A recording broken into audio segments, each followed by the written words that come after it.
Mutombo lelo soka kendaki na Vivendi na France à quelque chose investigation était que journaliste mais jusque là non abimisi suite mais yo combien d'émissions sali au finga Israël Mutombo na problème na falita Israël Mutombo azana problème ata moko te na fali yo là ta komba fali pour na ko finga batu je suis pas sûr banda bandi ko lobela fali so il fallait payer $100 ya pamba Tomona na francophonie Israël Mutombo akanga photo ya aigle bobenga aza wario révolté bosepela yona bagolwa muteme soyi bango babino bosepela mais lelo soka yambi muto lui la vérité bokomi ko finga responsable comme Israël Mutombo ayeno na ba résultat tozo za ba résultat Israël Mutombo aza ni pour Fali ni pour Gauthier Sey. Mais pourquoi les lots, papa, on a commis comme dans ça la vidéo dans le téléphone, qu'on crachait sur Israël Mutombo. Azar responsable, Azar quand même PDG, il y a société, mon gars, on a foutu à Batou. Mais au moment où on a maniqué, on a formé un malongate. Répétez ça. Au moment où on a maniqué, on a formé un malongate. Oyo mboka ya ndengeni. Amura bokesi li bon. Tout quoi quand que balu ko faut disparaître. Bosembe asali eloko nini ya malonga ya mabe Bosembe abengisi Fali Ipupa parfois pour ba solola et tant que président il y a ses sacs. Regardez chez les musiciens. Mais tu n'aimes pas Fali est le meilleur. Répétez ça. Tu n'aimes pas Fali est le meilleur. Oyo mboka ya ndengeni. Team France Télévision, Team France Télévision, Team France Télévision, Nemara. Salande Makam. Voilà, merci beaucoup chers téléspectateurs, merci parce que la confiance et fidélité vous a tellement ébélé, vous êtes en train de nous suivre à travers cette émission Lokuta na musique. Cette émission, c'est votre émission Oyo Tosali yango pona bino ba Congolais, Tosali yango pona ko bimisa ba Lokuta Oyo sala na musique, tozo bimisa ba Lokuta ya ba orchestre, topela ba groupe na bango ya ba lobeli na bango Lokuta tellement eza na musique na biso trop Lokuta et koti makasi vérité na musique et comme Lokuta pe et comme vérité chers téléspectateurs bonjour bienvenue dans cette émission Lokuta la musique présentée par Wabino ndeko na bino congolais Yannick Wenge moto oyo atonda na kati na kibonzambe bo mesana benga bongo cette émission eza émission oyo salami pona bino pona kobimisa ba Lokuta nyonso ezotambula kati ya musique congolaise Lokuta nyonso oyo ezotambola kati ya ba groupe oyo bazolobelaka ba artiste na bango en tout cas bolimbisanga parce que nga na mesala boité mais ndenge makamozo kendelezo sengaki Yannick Wenge aya kobimisa Lokuta oyo eza na kati ya musique congolaise chers téléspectateurs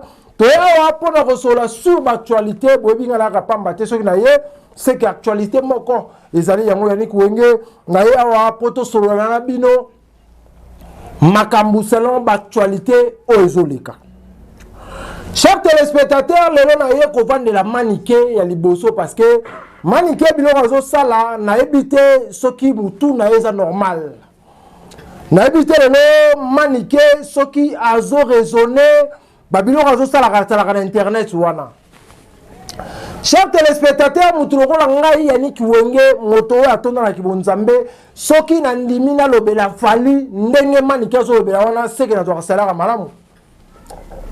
C'est que nazoka moi premier moko boye ozo pesa nga courage na ya na bando finga batu ndenge maniqué azo finga wana maniqué zo tala te que ndenge obebisi carrière ya moi na presse babia auparavant tant moi na presse babia à Salem Ramna à Vodacom je crois que tous les Congolais batu nyonso ba tchaki moi en poids mais maniqué lelo abebisa moi on a fait ma gagné à Vodacom mais moi on a perdu le colo à ranking à maniqué BBC réaction to peu réputation à parler là lelo je suis pas sûr que ceux qui maniqué ça na vie moi on a presque babia kopela ko chance au sala ba succès je suis pas sûr presque babia pour bonga presque babia pour asala succès na Congo wana il faut maniqué ça na mabele.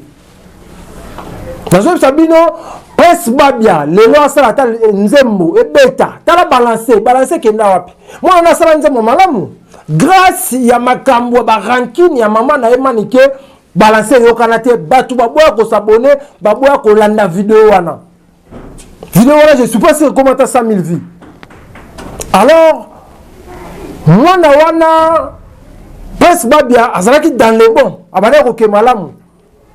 Au BBC carrière ya mwana na yo manike na kombo ya Fally Ipupa afingi batu na ebite manike okanisa kozaka nani na kombo wana manike ozel logota manike na mboka oyo na mboka normal mboka vraiment ndesi ba mboka loka ba fruit d'ici ba mboka loka ba to tshoko ta Rwanda wana ba ko salo donc ba tshao place mo ba tala ko ba futa kambongo ba ko tshata na quelque part ta na zomo robo ba tu ba futa kambongo.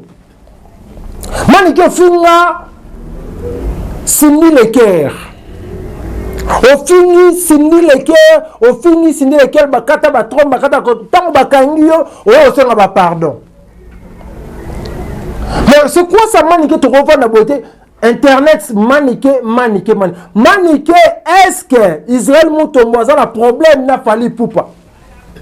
Donc c'est là entre nous parce que je sais que Batunyo Sobayebi que Manike va les gars la télévision améliorant nos bombes, améliorant Diamba, améliorant l'otoko. Yango ayaka na télévision pour le n'importe quoi. C'est total. Et ça Fally Ipupa ne fundaki Gauthier Sey. Baza un problème té donc Israël Mutombo a un problème té na Katuana. Mais comme ingratitude ya Manike parce que Israël Mutombo andima koyamba Manike na télévision. Télévision boso na politique to kaka ba solo ba musicien ba benga po ba leka wana ba futa kaso ba 300 400 to kaka ba prix wana.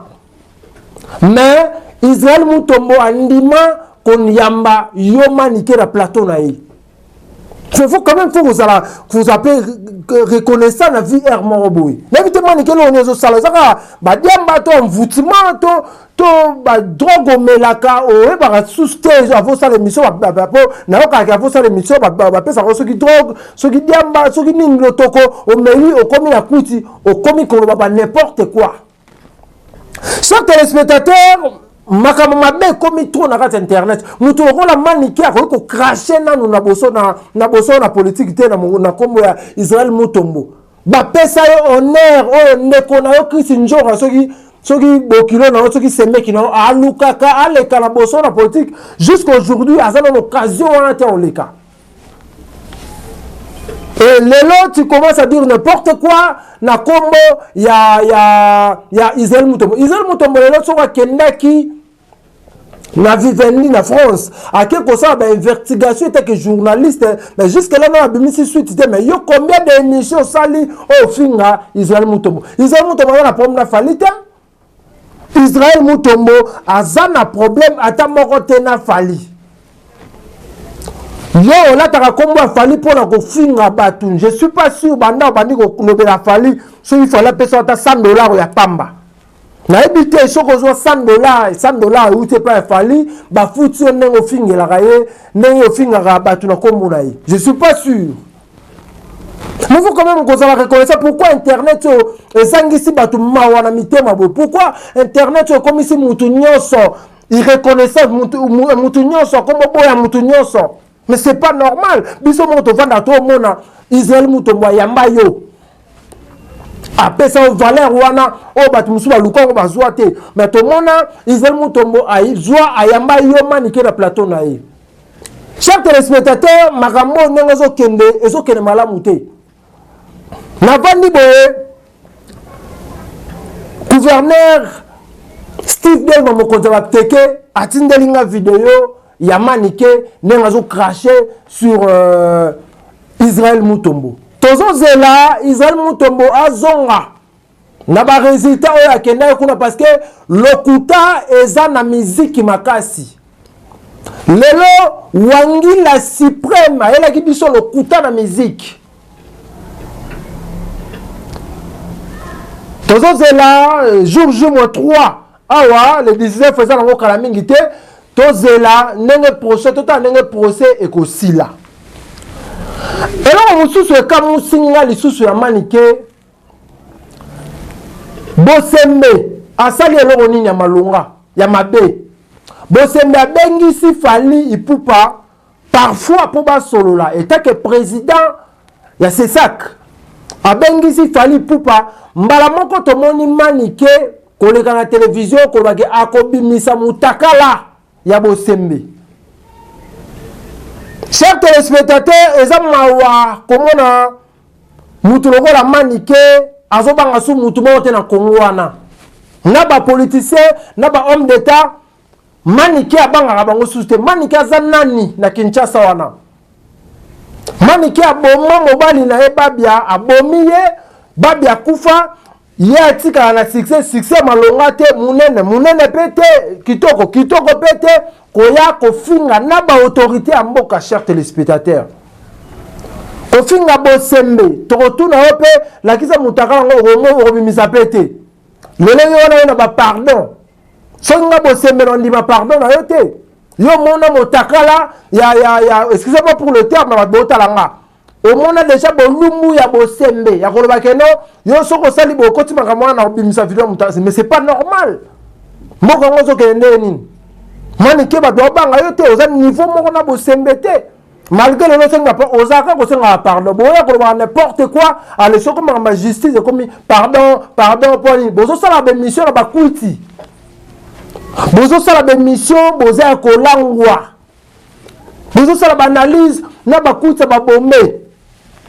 Encore on a Congo la coûte moins cher, donc mais les moins cher, au koloba n'importe quoi, na télévision, ba tolo boloko dans malonga.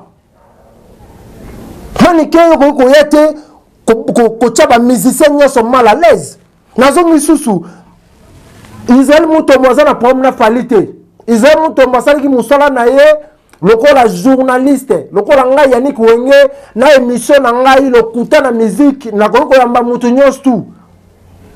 Na koki ko yamba mutu nyonso o azana na problème na Fally na ko yamba ye. Aza problème na Ferry na ko yamba na Wera na Kofi mutu tout na ko yamba ye. Mais en étant journaliste, mais si on peut dire que c'est ça, na collé carassa l'analyse, na recadré ma partie au que ma bé. Tomona na francophonie, Israël Mutombo, a kanga photo à aigle, bo bengae, aza warrior révolté. Bo sepela.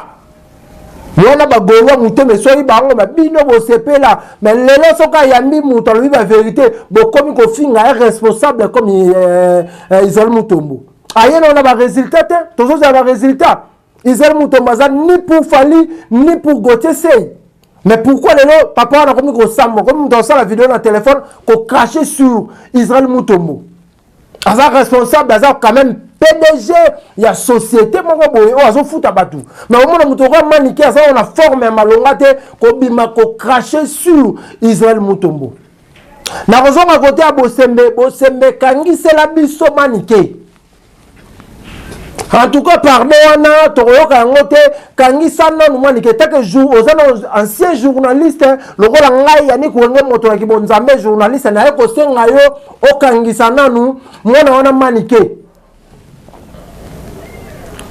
Na ebite lelo na ebise ka ba presse babia bana ya manike bozo bukabosa ba album kitoko bosa ba succès manike soka koti mabelende presse babia ju succès parce que nyoso mwana na osala mama na enda kangeliye ba porte muto obenga ka muto nani mwana manike ate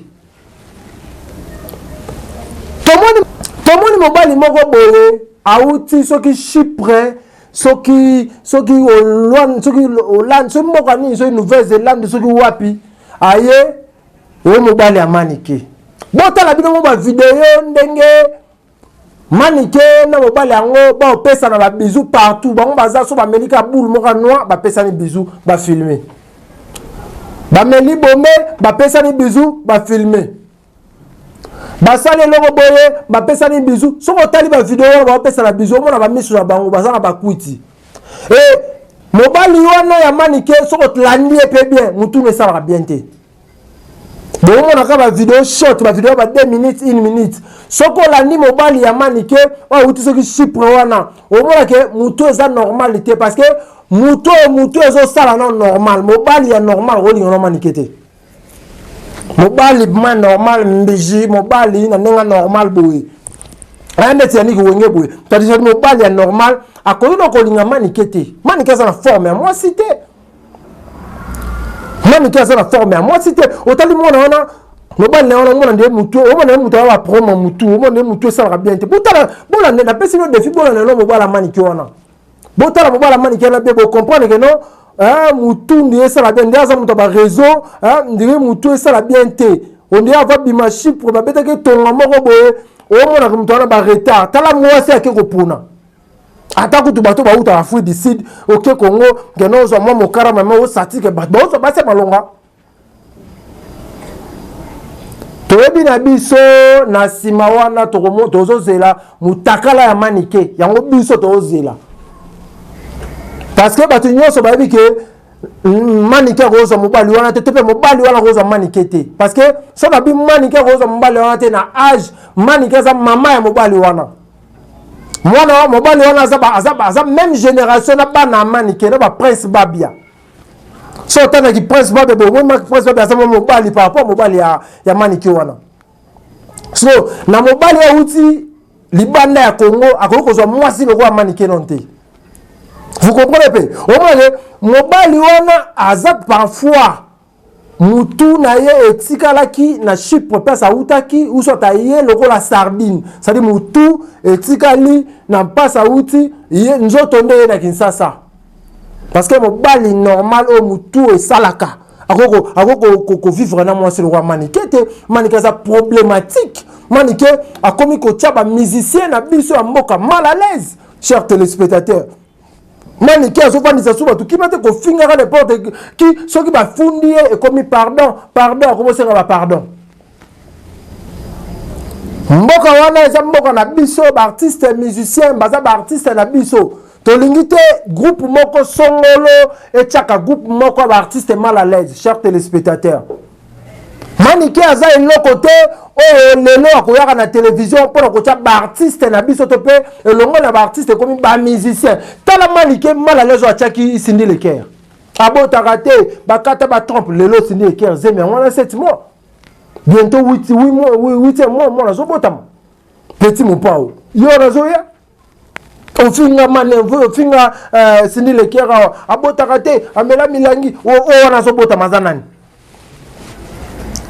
yoko tuna ajo robota te so bolinga net bolinga na mobile là c'est yoko robota Manike robota yo déjà tant c'est le qui déjà mais tala au lati non émission mo lati biloko mike mo na éviter vraiment donc mo na ke kuti tellement le qui trop tala biloko mo salisa nazo ka mawa pona bana na za tamba sa carrière bana ni ba sa la carrière mais Manike a BBC carrière ya bana na Prince Babia naoka ke mawa naoka Prince Babia mawa un artiste compétent ayebi koyemba boga mais likolo ya mama na bango na ba mafinga et bebisa carrière ya mwana na regretera balancer et kenda wapi balancer kenda wapi mama na ye amela yango Manike azan nokio ya mela ba chance ya bana na ye amela ba succès ya bana na ye so po bana na ba succès fo ya za susute na mokili. Chers téléspectateurs, na wali susu na Manix émission na batindelinga ngabo natali yango te mais na yango pasi natala ngo mingi vumate batindelanga ka na cliquer Manix, j'aime moi ce qui Manix, boy, le cas n'est pas Vincent. La femme a la canissara batama bandi, bazara mayeli, ngara canissara bongo. Mais on comprend que batama bandi, misusu bazama mayeli. Comment yo zoloba, ou na combo ya fali na télévision, o zoloba ke Kofi Aza internationalité de fali à l'équipe Kofi na Rosal international. Na ocha komo ba faire ba Kofi ya wera te na che jibete na che nanu Kofi. Kofi aza moi aza papa o abimisa fali pour papa. Ti biso te ba fali bino boy ba fali eza pona Kofi Olomide. Mais comment on te libandi o ya na télévision on le cas pour cacher sur Kofi pour le ba que fali à l'équipe Kofi. Tout ça quand même Mikoloko franchement. Et c'est moi na le papa. Moi na va façonner vraiment. Fallait internationalité. Tout à nanou. Toi d'accord Raman. Kofi pardon. Kofi internationalité. Toi d'accord Rabani na beta bercer Olympia vraiment. Na la série wana.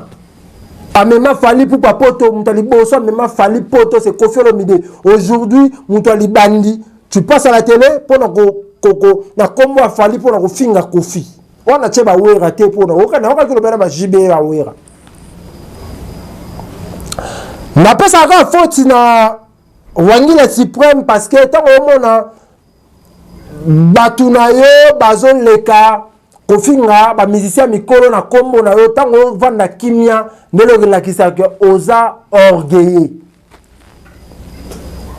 Na oke ku musika te na kota na démarche na yota démarche otami liboso yo arena ndongo tambola ya démarche ya ba orgueilleux. Wangila Supreme c'est un orgueilleux. Yango okosala ke musique na ye ekwe ya down pona orgueil lekie makasi Wangila Supreme. Orgueil lekie makasi ondimi mutu moko ya aloko na vandi boye na ndako na nganga ya Nick Wenge. Allez, mutumora ya Curtis ayo finga ya o Curtis aleki ya Nick Wenge. Vous comprenez? Pe Curtis va ni kimia, a mutumora aleki père na ye ya va ni kimia. Moi on a réagi. Parce que ça on a formé aujourd'hui grand réalisateur. J'allais mutumora comment on a été non, o Curtis aleki ko réaliser ko le gars ya Nick Wenge. Mais mutumora télé melaye. Yemoko na hotel me mutuana mais to mona Wangila Supreme azotika bato ba ya ba fi ya fingi fali ya lobakate o ya fingi wana ndeka kipaka ko mais sobo muta fingi mbala moko justice tangu yezo finga ba Kofi wana kakipaka a finga ba wera batu innocent wera batu ba misa to iso ba kimiso ni to ebina nte innocent batu na bazo fita komo yo jiba batu ba de match yango zo beta nenga system ndenge za kaka bazo finga Wangila Supreme mavandi kimia. Mais ceux qui va simbie justice. Chers téléspectateurs, toujours zela. Le 19. Les akalamingité. Israël Moutombo déjà zozonga. Je crois lobby. Ou dimanche ou lundi, on a déjà Kinshasa. Quoi a ba preuve. Ou tu n'as vivendi. Donc on toroye ba carrière. Ya Wangila Supreme nyoso. Tolandela, ba disque d'or na e, Tolandela, ba 1 million de vues, on a 7 millions, 35 millions, on a 37 millions. Tolandela, on moko. Wangila Supreme lelo a kwei, na ba propre piège na ye. So yo moni mutu moko, aya kana ba style, o senti que non, Wangila Supreme, azana intimidation moko bondimate. Intimidation ça na Wangila Supreme. Il y a la Pumpu, il y a la Ba, Kataye, El Marabiocho, et Pipe de Wolo. On se dit ba momo ko pour intimider batu. Ba momo ko intimider ba musicien. Comme Mobutu. C'est Mobutu pour intimider. Ba Kabila ba faire Martin Fayulu ba Fabregas. Comment on va intimider? Ngala kosenga na Wangila Supreme oleka na télévision osengela bambwa na yo pardon ba finga rabatu. Na osenga oleka na télévision kosenga pardon. Ke bande ko wana mambasala ka ngam na tinda ka bango te. Basala makamna mona ndenge na bango. Poto yo kata o suspendre bango. Basoki bango ba ya kaka bana balokuta na internet pour kofinga mikolo biso to yo zongisa yango en état au milieu du village. Journaliste Yannick Wenge, moto ya tonda na kibonzambe. Nagoya po na kozongisa. Lokuta na musique, eza émission, esalme po na bino, eza émission na bino ba Congolais, boza tellement partout dans le monde entier.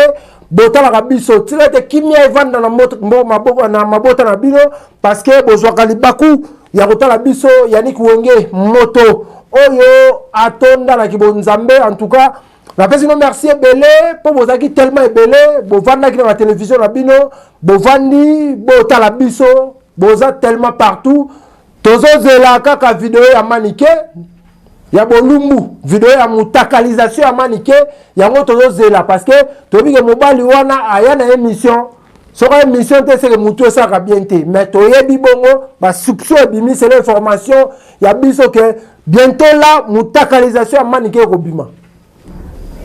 Pour y avoir mitaka na téléphone, so muta leka fingi, alobi ata bengisi fallait ko bengisa yo leki na télévision pour no loba keno on a bimsa mutaka là. Voilà, merci beaucoup chers téléspectateurs pour la tellement belé, kota la biso na pesi merci na Trésor Melenga, Tracy Pro la même magique capable de monter 85 images par jour mon ami, mon frère. Yakati. Na pesi sou mbote na président André Mekato.